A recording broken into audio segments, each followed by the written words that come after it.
Hello everyone, and welcome back to Star Wars Knights of the Old Republic 2, the Sith Lords. We are still on the surface of a planet. Let me check the journal. Okay, I killed the escaped criminals. I didn't have a choice. There was no dialogue option that I could see anyway.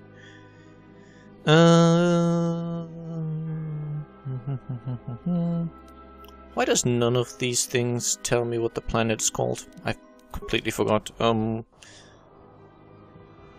Telos? I think?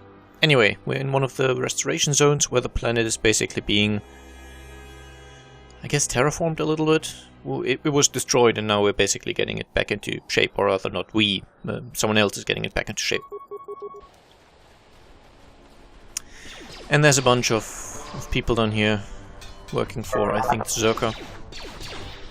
Mercenaries, bounty hunters, bad people. All the kind of stuff we'd expect.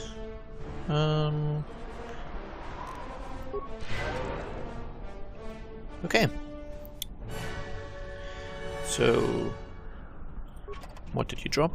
Droid carbonite protector. Okay. I have no use for that at the moment, but let's head on anyway. And okay,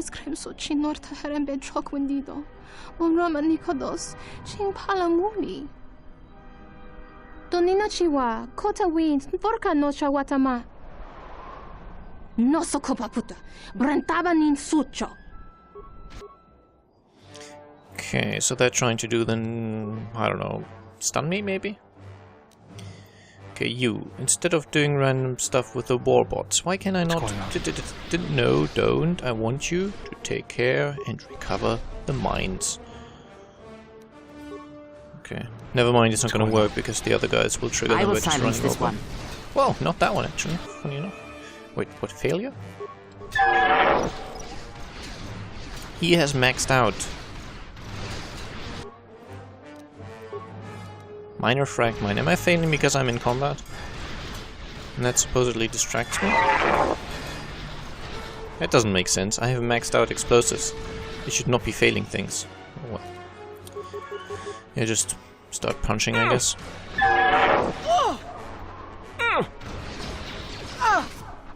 How's that lady doing? Take him down.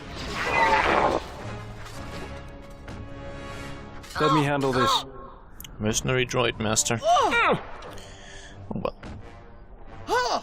Okay, now just keep bashing at it, I guess. Over with. Well, this could take a while. Fallen. Okay, now we got some damage in. I don't like how in the early stages of the game, Yes. actually very similarly to Knights of the Old Republic 1, you seem to miss so much.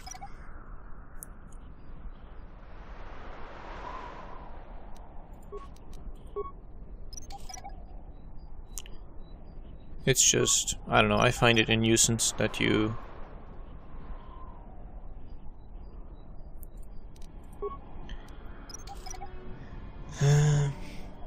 It's kind of balanced to where you're supposed to still sometimes miss in the late game, when you're at, I guess level 20, still the maximum. So just because of how the combat system works, it ends up being that you very, very often have a fairly low hit chance in the early game, which... I don't know. I'm not a big fan of that just because it makes it feel like you are a really, really terrible fighter in the beginning and then you only gradually gain the ability to actually hit a human-sized enemy standing right in front of you. And it makes early game combat a bit tedious at times. Oh well, let's see what those guys want. Probably just fight, right? There's not... There's the landing pad. There should be a computer terminal I can access from there. Looks like we're going to have to fight our way there, though. Look sharp. What do we have here? The Jedi. Saves us the trouble of looking for you. Corin Falk did say you were dangerous. Maybe he does know what he's talking about. He was right. We'll see. You may have caught a few of my boys off guard, but let's see how you fight now, Jedi. Attack! Okay. These guys look a little tougher, so I'm going to actually do some buffing. Did you have any of the meaningful stuff? Guess you can do a force shield. No, we don't need a heal just yet, I think. Okay. I will have to do the force valor apparently. Night valor, rather. And I guess do a battle meditation just because you can.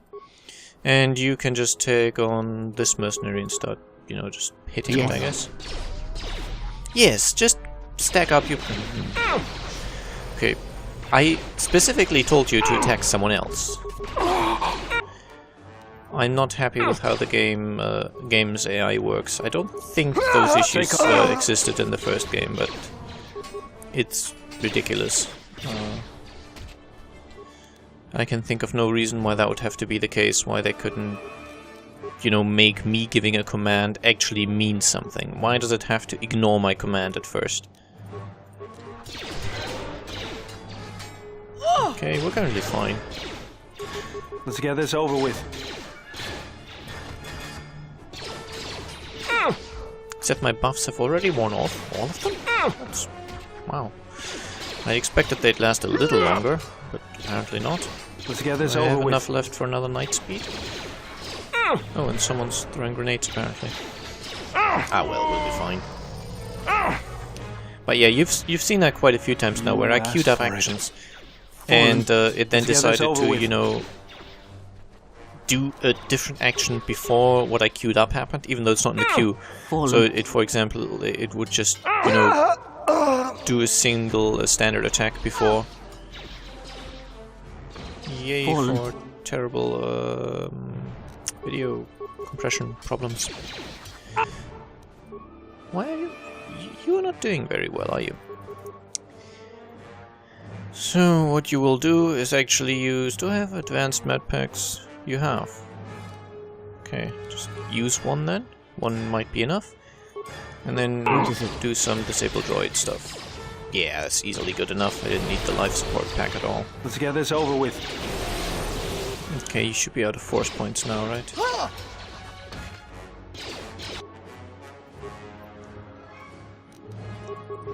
Let us end this.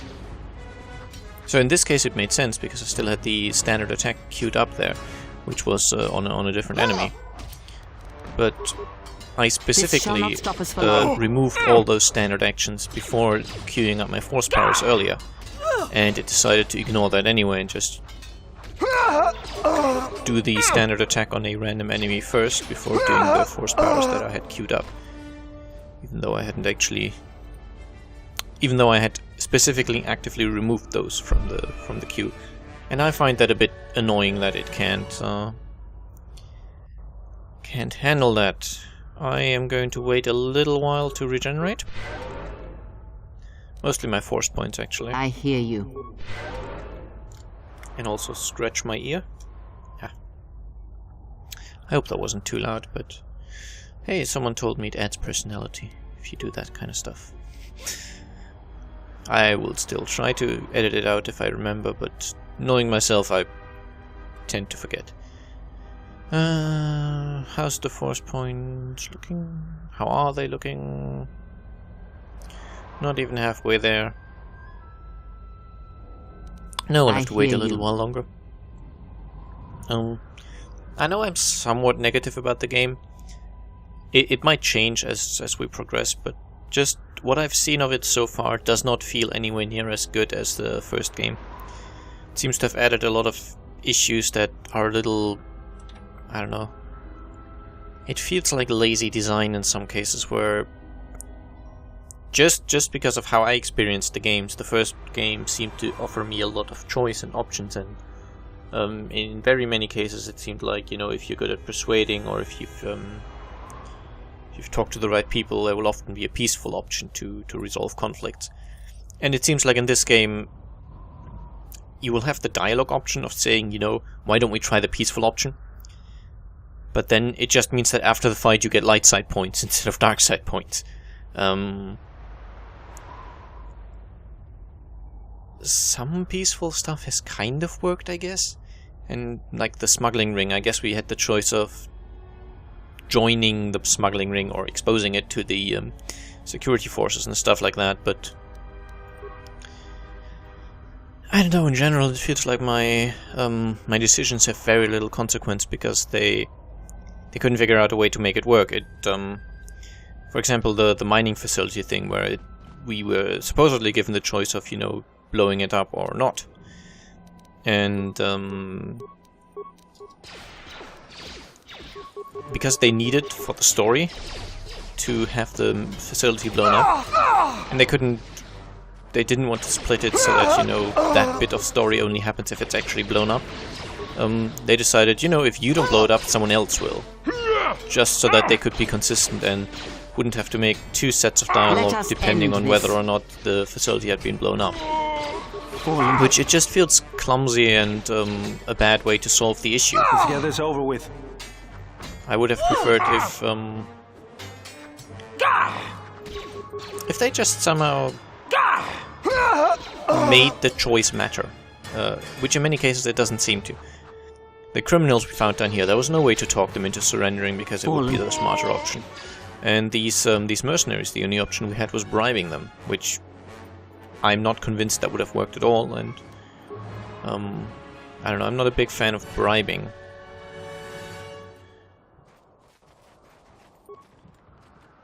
Not because it's in any way bad design. I can see the point why that would make sense. They are mercenaries after all, and they would probably be susceptible to being bribed, but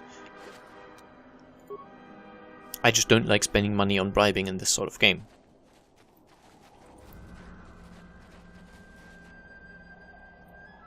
But yeah, I don't know. From what I've seen so far, it's a little less role-playing based, a little more story-based, and a little more, you know, moving into the area, which I hate it when games move into that, where it becomes less of a game and more of an interactive movie. Which a lot of these Telltale games, adventure things, suffer from, to my mind. I know a lot of people like them, but to me it feels like every single choice you have is, do you want this nameless NPC to die, or this nameless NPC to die? Would you like that guy to die, or would you like him to die 5 minutes later after he has quote-unquote betrayed you? I found that particularly noticeable in the those Walking Dead games, where, you know, just in order to make them dark and moody, pretty much everyone will die except for the little girl. And so when you meet someone new, you just know either they're going to turn into a zombie, betray you, or die from a zombie. And it just takes all the tension out of it. I'm not building up a connection to a character that I know is going to die soon, and I found the little girl just unrealistic and terrible, so I don't know. It's an easy way to get sympathy for a character, which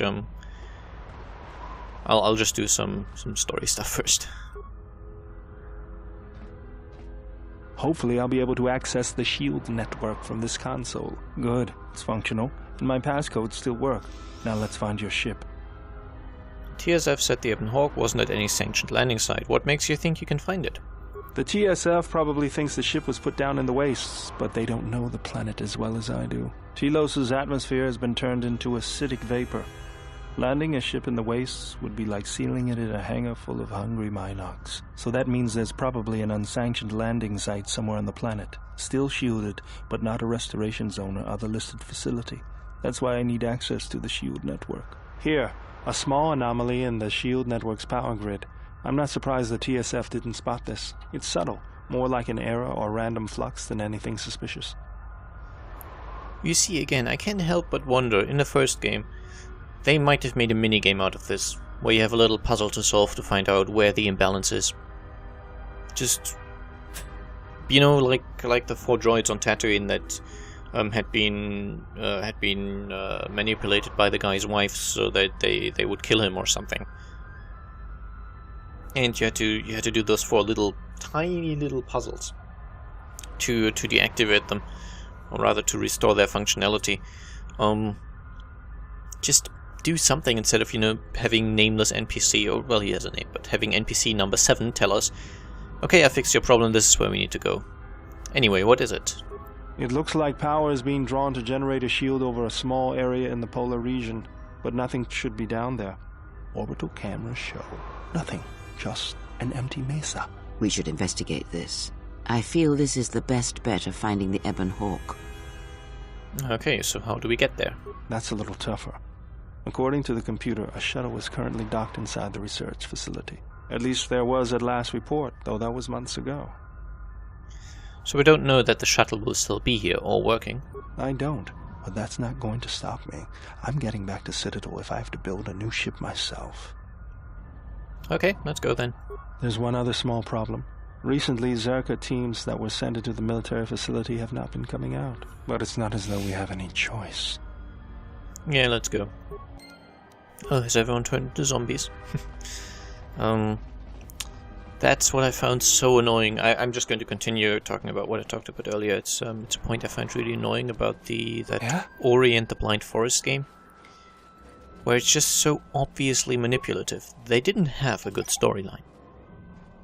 They had good animations. It's a beautifully crafted game, definitely. Not talking about the gameplay, just talking about how it looks.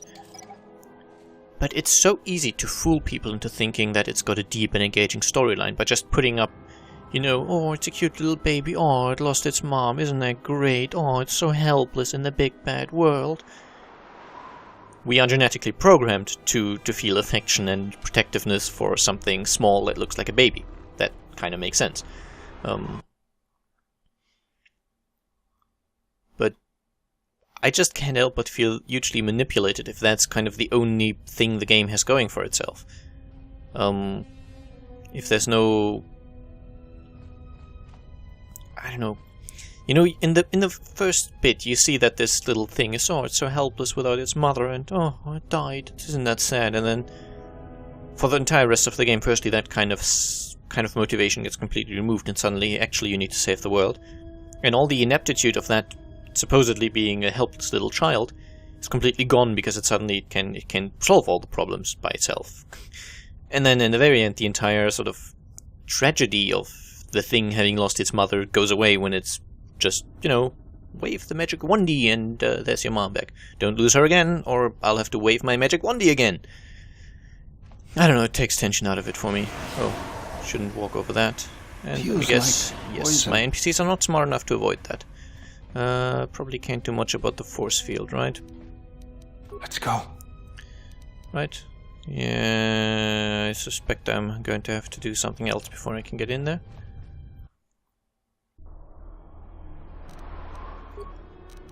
So yeah, I found it was very manipulative in the way it tried to get people to like the storyline, or rather to, you know, like the characters. I'm just trying to find out if there's any way to deactivate that force field from out here, because it didn't look like it would be possible from inside. Anything to be done at the panel? No, that was just a trigger the dialogue kind of thing. That's kind of everything there is here.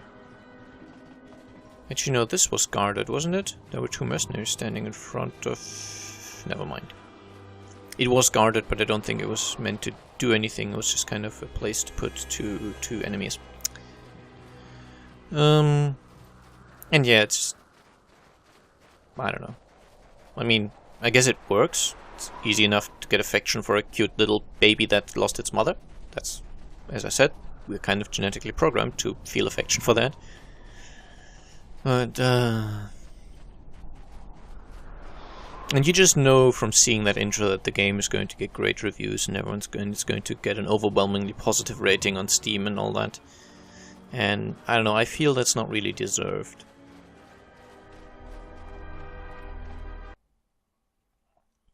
It's a very cheap and very easy way to get affection for a character, but it doesn't really work for, you know, in the long term, I guess. Do I need to trigger This arm of dialogue? mine isn't just for show, General. Stand back. Oh yes, I just need to trigger a dialogue. So you Berserker punch it. mercenaries were a little surprised when I broke my way out of my holding cell. The shields there were even weaker than these, after you. Baldur has the ability to break through various shields with his repulsor fist. Why don't we just call it repulsive fist? I could have made worse jokes, or much worse jokes about the word fist, so...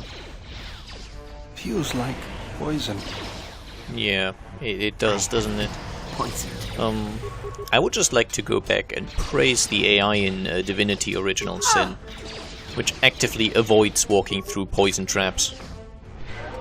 As long as your characters are aware that there's poison on the ground, or fire or any negative thing actually, especially anything that does damage, they will actively avoid walking into it. They won't stand in it and go, oh, I'm actually being poisoned right now. Maybe I should stand here some more. You know, get really used to the poison, so that eventually it goes away. Like Freya there. No, it's not that difficult to make the pathfinding prioritize paths that don't lead through the poison. What's this do? Slice into terminal. Yeah, why not? Okay, I don't need to deactivate the turrets, I've already destroyed them. Going to search these Zerker guys. Can I search them? Oh, there's still a turret left.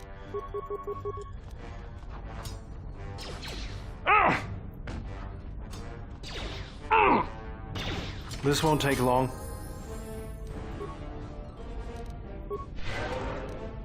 What is Okay, it? you gotta level up. Unarmed Specialist 3. Unarmed. Actually, why not unhanded? I'll stop talking. Just because there's nothing else to do. Powers.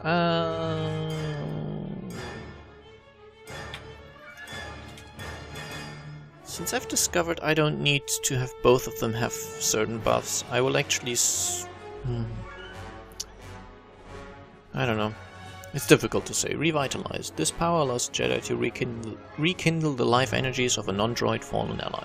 This brings the single closest fallen ally back to consciousness with 5% of their total vitality points. Sounds good. And yes, if I'd been smart, I would have used Herb to heal up my guys. Okay. Can't actually loot that guy. It's not actually a corpse, it just kind of looked like one. It is a corpse, but it's not an interactive object. It has that little... You see that little thing around my mouse cursor that seems to indicate it's an interactive object? It is not. It's just kind of there. It's a salvage pack.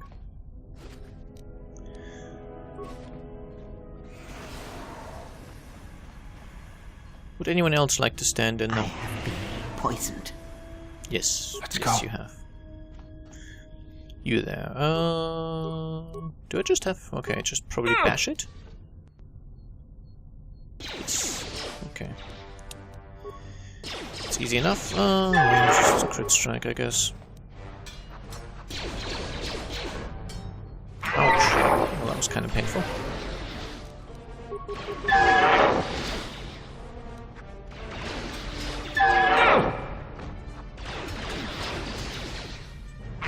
I guess Freya does not automatically use her Fallen. destroy droid ability. What is it? Let's see. No, she floats, of course. Yeah?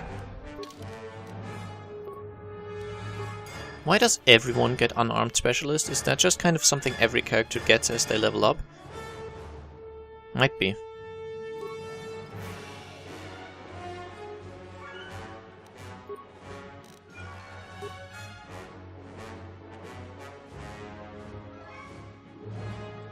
Okay.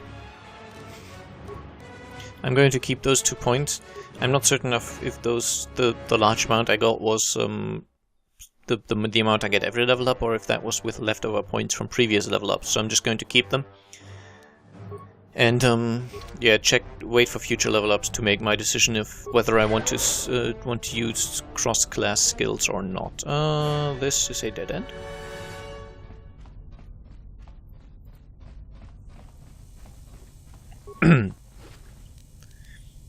Administrative ID card, metal case. I actually find it a little sad that I don't know, the game feels so linear up to this point, and I know just compared to the kind of stuff we could do even on Taris in the first game, it feels a little just limited, you know? It just doesn't have that same kind of, you know, do as you please kind of thing. And I know at first we were locked on Taris, and then we were locked on Dantooine for a fair amount in the first game, but it seemed like we had more options of what to do on Taris and Dantooine respectively.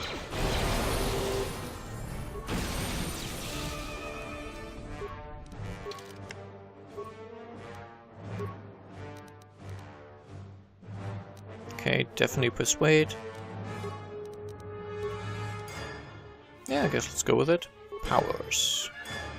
Using a force power requires force points. The light dark side rating affects the force point cost of some powers. The further you stray to the dark side, the more expensive light side powers become, and the less expensive dark side powers become, and vice versa.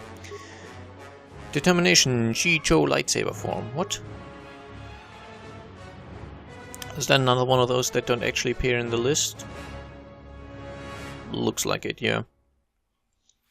For my main character, I will be focusing on the buffs. For Kreia, I will actually now start focusing on different stuff. But I currently don't have the points, or rather I don't have the option to spec any buffs except for these. Maybe I want force resistance. I'm assuming the final enemy will be a Jedi or a Sith rather, so that might be handy for those kind of fights. Let's accept. I'm already almost fully up on the light side, and we're still on the second planet. I hear you. I don't know. Again, I'm still enjoying the game somewhat. It just, as it is currently, it does not feel anywhere near as good as the first game. It just has too many things that are pointless and silly, and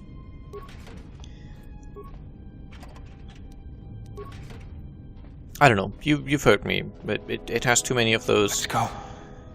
I wish they'd done that more like in the first game, kind of thing. Which I don't know. Okay, I saw that you didn't use your fist. You kicked. Never mind.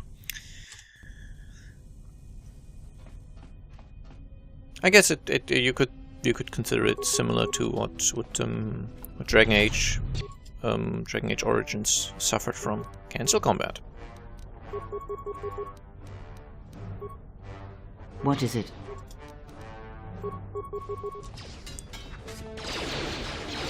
What are you doing? Oh, you had a standard attack queued up, of course.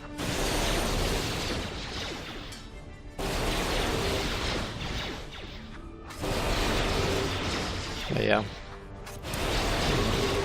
So they had an idea of how they wanted a sequel to Knights of the Old Republic to be, but it wasn't really fleshed out enough, and so they just kind of, I guess they had more of a story idea than an idea of gameplay. So they just thought, you know, we're going to add some stuff so that it's new and fresh, and just keep the gameplay as it was. But I don't know. It doesn't work for me, at least not yet. And I mean, I guess you shouldn't judge an RPG like this until you get to the open exploration phase of it, but I feel like this is episode, what, 15? 19? I don't quite remember, but we should be out of the tutorial by now, and at least have gotten a feeling of how diverse. I don't think I've got any upgrade stuff actually. We should have at least gotten a feeling for how diverse the world and the quest system and all that's going to be, and I don't know, so far really hasn't happened for me. So far it's been more a case of kill the guy and be nice about it, one or orbital not. shuttle. Looks like it's in serviceable condition. That's all a moot point, though. Why is that? I guess we don't have fuel. The hangar bay doors are closed. I don't fancy flying the shuttle through solid metal, so I'd say we need to find a way to get them open. We'll also need to find the ignition codes for the shuttle, or else we'll have some trouble getting off the ground. If we get all that, I wouldn't worry about what shape this heap is in. I'll get it running. Yeah. Well, that sort of figures, doesn't it? Has been deactivated. Oh, I'm going to guess that I can't destroy it now, and it's just going to be activated at some point to make the next fight a little more interesting. Military grade cannot be opened from here, maybe controlled by a nearby terminal. Nearby is going to be relative.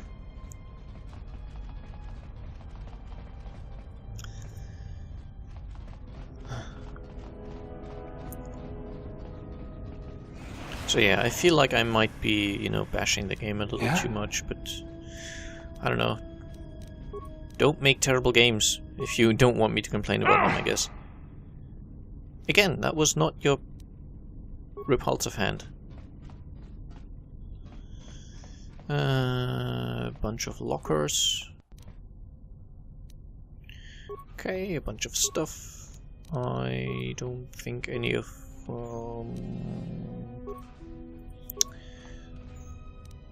yeah, none of this is actually particularly interesting. That's a security control. Let's check how good each and every one of us is at... where is it? Here, computer use. No, yes. Okay. So we definitely want you to do the hacking.